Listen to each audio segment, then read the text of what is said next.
Hello everyone, welcome to developing success. So ये है vocab lecture 9। So vocab lecture 9 में हम 4 न्यू वर्ड सीखेंगे, 2 फ्रेजल वर्ब्स सीखेंगे एंड एक ग्रामर का रूल सीखेंगे जो आपको sentence correction and spot the error में काम आएगा। ये पर्टिकुलर वीडियो एसएससी बैंकिंग के एग्ज़ाम्स के लिए, सारे डिफेंस एग्ज़ाम्स के लिए जैसे कि सीडीएस, एएफ कैट, सीएपीएफ और यूपीएससी के सीसैट के एग्ज़ाम्स के लिए काम आने वाला है।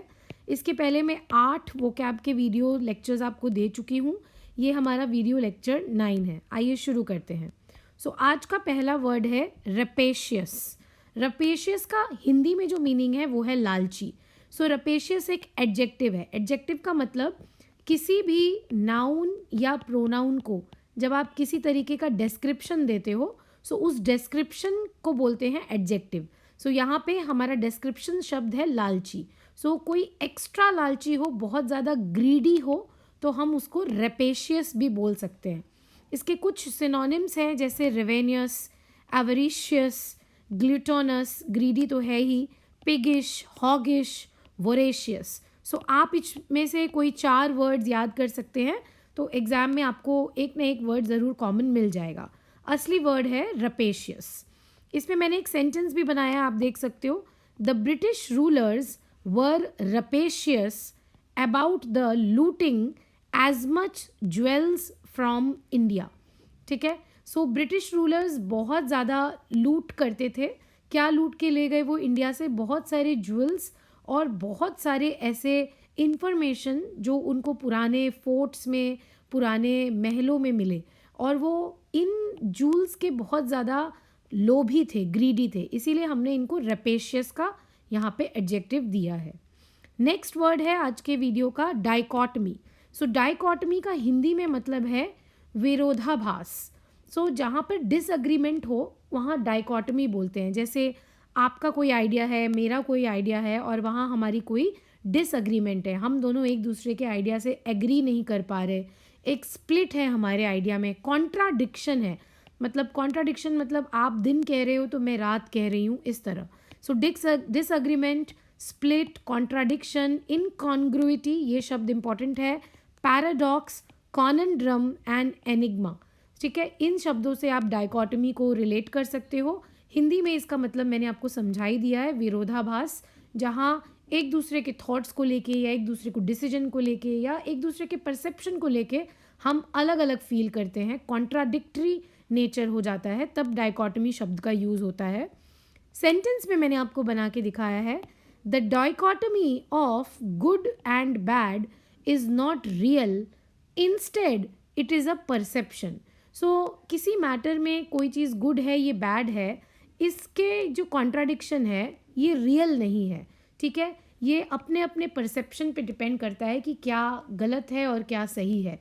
सही और गलत का जो एक विरोधाभास है वो हमेशा करेक्ट नहीं होता। हो सकता है कोई चीज़ आपके लिए सही हो, मेरे लिए गलत हो, और ऑपोजिट भी हो सकता है, कोई चीज़ आपके लिए गलत हो और वो मेरे लिए सही हो। ठीक है, dichotomy of good and bad is not real, instead it is a perception. Perception का मतलब हमारा अपना थॉट, हमारी अपना आभास। नेक्स्ट आज का वर्ड है हमारा क्लैंडेस्टाइन, मतलब गुप्त, सीक्रेट। आप सीक्रेट वर्ड को बहुत यूज़ करते हैं, तो क्लैंडेस्टाइन वैसा ही एक एडजेक्टिव है, सीक्रेट। आप इसको कोवर्ट या fraudulent, furtive, then hole and corner, hush hush, privy, sneaky, stealth, surreptitious and undercover, इन सब वर्ड से आप इनको रिलेट कर सकते हो। एग्ज़ाम के लिए कोवर्ट बहुत इम्पॉर्टेंट है और प्रीवी और स्टेल्थ ये वर्ड आजकल बहुत यूज़ हो रहे हैं। क्लैंडेस्टाइन, सेंटेंस से आप समझेंगे, many people clandestinely sell drugs to earn their living. बहुत लोग रोज़गार करने के लिए सीक्रेटली, छुप छुपा के, गुप्त तरीके से क्या बेचते हैं? ड्रग्स। क्लैंडेस्टाइन का मतलब है गुप्त तरीके से। ओके, नेक्स्ट आज का लास्ट वर्ड है हमारा एनकोमियम। एनकोमियम का मतलब है गुणानुवाद, मतलब एक ऐसी पीस ऑफ राइटिंग, एक ऐसा राइटिंग जो आपने लिखा हो जिसमें बहुत तारीफ की गई हो किसी पर्टिकुलर चीज़ या किसी पर्टिकुलर व्यक्ति की। प्रेजेस का मतलब होता है तारीफ। सो एनकॉमियम का मतलब है a speech or piece of writing that praises someone or something highly. ठीक है, मतलब आप किसी चीज़ की या किसी व्यक्ति की बहुत तारीफ करते हैं और उसके बारे में लिखते हैं कुछ, तो उस लिखावट को बोलते हैं एनकोमियम। जैसे कि एक्कोलेड, सैल्यूटेशन, कमेंडेशन, जैसे यूलॉजियम, यूलॉजी, होमेज, हिम, पेनेरिजिक एंड ट्रिब्यूट। किसी को ट्रिब्यूट पे करना या कमेंडेशन देना या सैल्यूटेशन देना, इन चीज़ों से आप एनकोमियम को रिलेट कर सकते हैं। एनकोमियम के लिए एक सेंटेंस मैंने यहाँ बनाया है, historians have written many pieces of encomium for Ashoka. Ashoka के लिए बहुत सारे हिस्टोरियंस ने एनकोमियम लिखा है, मतलब तारीफ के शब्द लिखे हैं, but they forgot the sacrifice of common man. लेकिन वो कॉमन मैन के जो सैक्रिफाइस हैं उनको भूल गए थे। ऐसा सेंटेंस मैंने बनाया है। आप भी कमेंट सेक्शन में एक सेंटेंस ज़रूर एनकोमियम से बना के मुझे लिखिए। नेक्स्ट हमारा सेक्शन है फ्रेजल वर्ब का। सो आज का पहला फ्रेजल वर्ब है काउंट ऑन। काउंट ऑन का मतलब है किसी पर निर्भर होना या किसी पर विश्वास करना, किसी पे डिपेंड करना, या टू रिलाई ऑन। रिलाई का मतलब भी डिपेंड ही होता है। तो यहाँ से एक और वर्ड आप नया सीख सकते हो।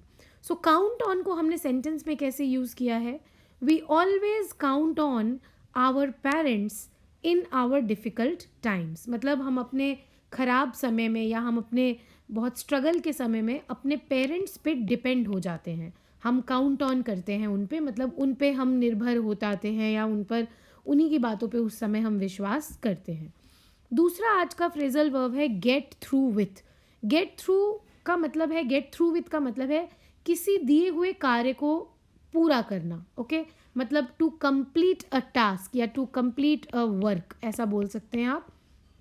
सेंटेंस के माध्यम से समझेंगे, we will have got through this project by next week. मतलब अगले हफ्ते तक हमारा ये काम कंप्लीट हो चुका होगा। आप ज़रूर इस सेंटेंस का टेंस मुझे कमेंट सेक्शन में बताइए कि इस पर्टिकुलर सेंटेंस में मैंने कौन सा टेंस यूज़ किया है। दोबारा सेंटेंस को पढ़ती हूँ आपके लिए, we will have got through this project by next week. Next week से आपको फ्यूचर टेंस का आभास हो गया होगा, लेकिन फ्यूचर टेंस में कौन सा फ्यूचर टेंस है, future indefinite, future continuous, future perfect या फ्यूचर परफेक्ट कंटिन्यूअस, ये आप मुझे कमेंट सेक्शन में बताइए। आज का वीडियो का लास्ट सेक्शन है ग्रामर का रूल, और ये बहुत ही इंपॉर्टेंट रूल है। रूल को पहले पढ़ के देखते हैं। वी मस्ट नेवर यूज़, मतलब हमें कभी भी नॉट को यूज़ नहीं करना चाहिए। कब यूज़ नहीं करना चाहिए, जब हमने अनटिल या अनलेस का इस्तेमाल किसी वाक्य में किया है। मैं रिपीट करके समझाती हूँ आपको। जब आप किसी वाक्य में अनटिल मतलब जब तक, अनलेस भी मतलब जब तक, सो अनटिल या अनलेस को जब आप यूज़ करते हो किसी वाक्य में, तो उस वाक्य में फिर नॉट का इस्तेमाल आपको नहीं करना है। ओके, इनकरेक्ट सेंटेंस पहले पढ़ के देखते हैं। The workers will not leave the building until their demands are not met. Actual में हिंदी में इस सेंटेंस का मतलब है कि वर्कर्स बिल्डिंग को तब तक छोड़कर नहीं जाएंगे जब तक उनकी डिमांड मानी नहीं जाती, लेकिन नॉट लगाने से इसका मतलब उल्टा हो जाता है। ऐसा हो जाता है कि वर्कर्स तब तक बिल्डिंग छोड़ के नहीं जाएंगे जब तक उनकी डिमांड नहीं मानी जाती। तो उल्टा हो गया ना, डिमांड्स वर्कर की मानी जाएगी तभी तो वो बिल्डिंग छोड़कर जाएंगे। इसीलिए एक्स्ट्रा नॉट लगाने की ज़रूरत नहीं है, क्योंकि आपने अनटिल शब्द का यूज़ किया है। तो करेक्ट है, the workers will not leave the building until their demands are met. तो जब भी आप स्पॉट द एरर या फिर सेंटेंस करेक्शन का क्वेश्चन सॉल्व करते हैं, तो इस रूल को ज़रूर आप ध्यान में रखें। बहुत इंपॉर्टेंट रूल है कि अगर अनटिल या अनलेस का इस्तेमाल हुआ है सेंटेंस में, तो आपको फिर नॉट का इस्तेमाल एक्स्ट्रा नहीं करना है। अगर नॉट है तो आपको स्पॉट द एरर, मतलब आपने एरर ढूंढ लिया है। आई होप ये वीडियो आपको हेल्प करेगा। चैनल को सब्सक्राइब ज़रूर करिएगा, और जिसको भी वीडियो की ज़रूरत है उसके साथ शेयर ज़रूर कीजिएगा। Thank you so much and take care.